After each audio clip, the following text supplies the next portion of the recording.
रहीम। आज की वीडियो हमारी बिजनेस स्टैटिस्टिक्स के हवाले से है। आईकॉन पार्ट 2 की चैप्टर नंबर 3 है। चैप्टर का नाम है एवरेज ऑफ फर्स्ट ऑर्डर और क्वेश्चन नंबर आज हमारा तीसरे सवाल का 36वां जुज है और हमने सवाल यानी कि फाइंड करना है find mean median and mod from the following observation, यानी कि मंदरजा झैल दिए गए डाटा से हमने मीन भी फाइंड करना है, मीडियन भी मालूम करना है और मॉड भी मालूम करना है। तो सवाल को सॉल्व करने से पहले, हल करने से पहले आप मेरे चैनल को सब्सक्राइब करना, लाइक करना, शेयर करना और फॉलो करना मत भूलिएगा। अब हम जरा अपनी वीडियो की तरफ चलते हैं, क्वेश्चन को सॉल्व करते हैं। ये हमारा सवाल है, ये सिंपल अमाउंट है। सिंपल अमाउंट से मुराद है कि हमारा अनग्रुप डाटा, यानी कि अनग्रुप डाटा से हमने मीन मालूम करना है, मीडियन मालूम करना है और मॉड मालूम करना है। तो हम यहाँ पर सबसे पहले इसको सॉल्व करने से पहले यहाँ पर लिखेंगे सॉल्व और इसको एक्स की शक्ल में मेंशन करेंगे। क्लियर है जी,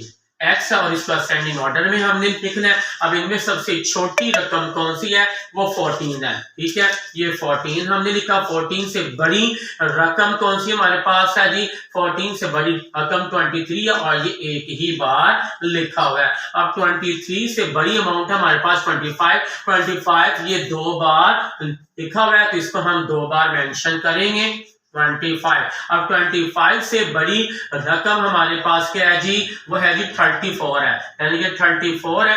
34 एक ही बार है, ये है जी, इसको हमने लिख दिया। अब 34 से बड़ी रकम हमारे पास आती है जी 43 है। 43 के बाद आएगी जी 45 आ जाएगी। 45 के बाद हमारे पास बड़ी वैल्यू जो आ रही है वो है जी हमारे पास 63 है। 63 के बाद हमारे पास आएगी जिससे बड़ी रकम जो आएगी वो है जी 83 है। 83 से बड़ी वैल्यू क्या हमारे पास 84 है। 84 मेंशन कर देंगे। अब इसके बाद हमारे पास कोई रकम मेरे ख्याल से नहीं है। हम जब काउंट कर लेते हैं ये कितनी रकमें बनती है ताकि हमें पता चल जाए कि ये रकमें हमारे पास पूरी हैं भी या नहीं है। 1 2 3 4 5 6 7 8 9 10 यानी कि 10 है, तो ये रकमें भी हमारे पास 10 ही होनी चाहिए। 1 2 3 4 5 6 7 8 9 10, इसका मतलब ये ठीक है। अब हमने फाइंड करना है जी मीन मालूम करना। मीन में मेथड नहीं बताया गया तो हम इसमें यानी कि मीन फाइंड करेंगे डायरेक्ट मेथड से, और डायरेक्ट मेथड में मीन का फार्मूला है सम ऑफ एक्स ओवर एन है। अब इसको फाइंड करने के लिए हमारे पास एन की वैल्यू और एक्स की वैल्यू का होना जरूरी है, यानी कि सम ऑफ एक्स। ये हमारे पास एक्स की रकमी है, इसका हम पहले इसको मजमुआ लेंगे, यहाँ पे लिखेंगे सम ऑफ एक्स, यानी कि जमा कर लेंगे।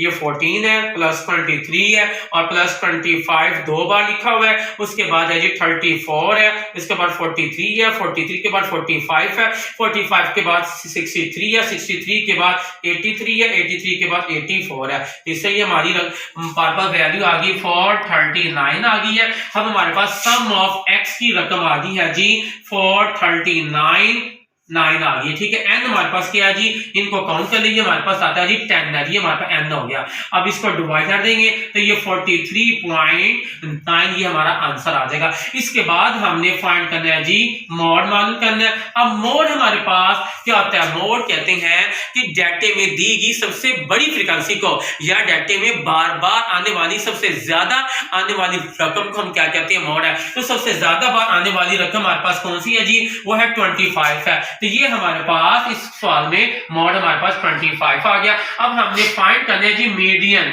अब मीडियन निकालने का अनग्रुप डाटा में फार्मूला है n+1/2 की होल पावर th। अब इसको हल करने के लिए यानी कि n की वैल्यू का हमारे पास होना जरूरी है। तो n के होते हैं नंबर ऑफ एक्स, यानी कि तादाद में कितने हैं जी? 10 है। ये मैंने 10 मेंशन कर दिया और ये 1 एज इट आ गया और 2 भी एज इट आ गया। अब ये दोनों आपस में क्या हो रही है जी? जमा माइनस हो रही है। 10 को जमा करें 1 तो ये 11 आ जाएगा, 2 पे डिवाइड कर दे तो हमारे पास ये 2 पे डिवाइड करने से हमारे पास आ रहा है कि 5.5 आ जाएगा। अब ये मजीद यानी कि पॉइंट में आ रहा है, पॉइंट में जब आता है तो ये मजीद कैलकुलेशन में इजाफा हो जाता है। अब ये हमारे पास 2 रकमें हैं, एक शादी से पहले भी 5 है, शादी के बाद भी 5 है। शादी से पहले वाली रकम क्या है? 5। तो हम यहाँ पे देखेंगे 5वीं रकम कौन सी है? 1 2 3 4 5, तो 34 हमारे पास 5वीं रकम है प्लस 0.5 ये फार्मूले का आ जाएगा। अब यहाँ पे लिखेंगे इनटू, यानी कि अब ये करें 34 से अगली रकम क्या है जी 43 है, वो हमने हमने मेंशन करनी है। माइनस फार्मूले का आ जाएगा और माइनस फार्मूले यानी कि इधर रकम जो वो आएगी यानी कि इससे अगली रकम आएगी, ठीक है, वो 43 है तो माइनस फार्मूले का आ गया। अब जो रकम इधर होगी वही रकम इधर आ जाएगी। अब इसको मजीद हल करते हैं। 34 प्लस 0.5, अब 43 में से 34 को लेस करेंगे तो ये हमारे पास 9 आ जाएगा। यानी इसको मजीद हल करते हैं। 34 प्लस अब 0.5 को 9 से मल्टीप्लाई कर देंगे तो ये हमारे पास वैल्यू आ जाएगी 4.5 आ जाएगा। अब ये दोनों आपस में क्या हो रही है, जमा हो रही है, इनको हम जमा कर देंगे तो ये 38.5 ये हमारा आंसर आ गया। इस तरह ये हमारा क्वेश्चन सॉल्व हो गया और ये वीडियो भी मुकम्मल हो गया। तो आपको कोई क्वेश्चन अगर समझ ना आ रहा हो तो आप मुझे कमेंट्स करके पूछ सकते हैं और मैं इंशाल्लाह ताला उसका जवाब जल्द से जल्द आपको वीडियो के जरिए दूंगा।